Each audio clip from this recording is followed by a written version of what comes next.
నిజంగా ఉత్తర ద్వారంలోంచి వెళ్ళడం అంటే ఏమిటో తెలుసా అండి? ఈశ్వరుడి పల్లకి వెళ్ళి పల్లకి వెంట వీళ్ళు వెళ్ళాలి. అసలు శాస్త్రం అది. ఈశ్వరుడికి ఆ రోజున అర్చన చేసి పల్లకి పట్టుకుని పల్లకీని తీసుకెడతారు ఉత్తర ద్వారంలోంచి. ఆయనతో వెళ్ళాలి. నువ్వు తినే ఉత్తర ద్వారంలోంచి వెళితే నీకేం వస్తుంది? ఆయన వెళ్ళిన ఉత్తర ద్వారంలోంచి వెళ్ళాలనుకోవాలి. అథవా అసలు నిజంగా వెళ్ళవలసింది ఏమిటంటే ఈశ్వరుడితో వెళ్ళాలి.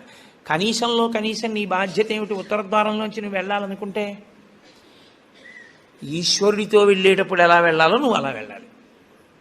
ఈశ్వరుడితో వెళ్ళేటప్పుడు వెళ్ళేవాడు ఎలా వెళ్ళాలి? వైదికంగా వెళ్ళాలి.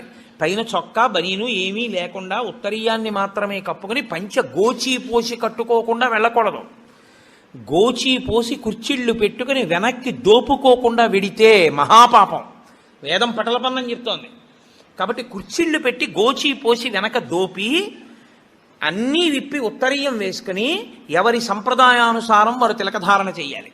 నీకు ద్వాదశనామములైతే ద్వాదశనామములు, నాకు విభూతి ధారణ ఎలా చెప్తే అలా నేను విభూతి ధారణ నేను చేసి శ్రీరంగనాథుడితో కలిసి ఆయన పల్లకీతో నేను ఉత్తర ద్వారంలోంచి మౌనంగా కానీ భగవన్నామని చెప్తూ కానీ ఆయన వెంట వెడితే నా ప్రాణోత్క్రమణం అయినప్పుడు కూడా ఆయన నన్ను అలాగే తీసుకెడతాడు. ఉదారుడై నన్ను నమ్మి, శాస్త్రం నమ్మి నాతో ఓ రోజు వచ్చాడు కాబట్టి ఇప్పుడు అలాగే తీసుకెడతానని ఉత్తర ద్వారంలోంచి తీసుకెడతాడు.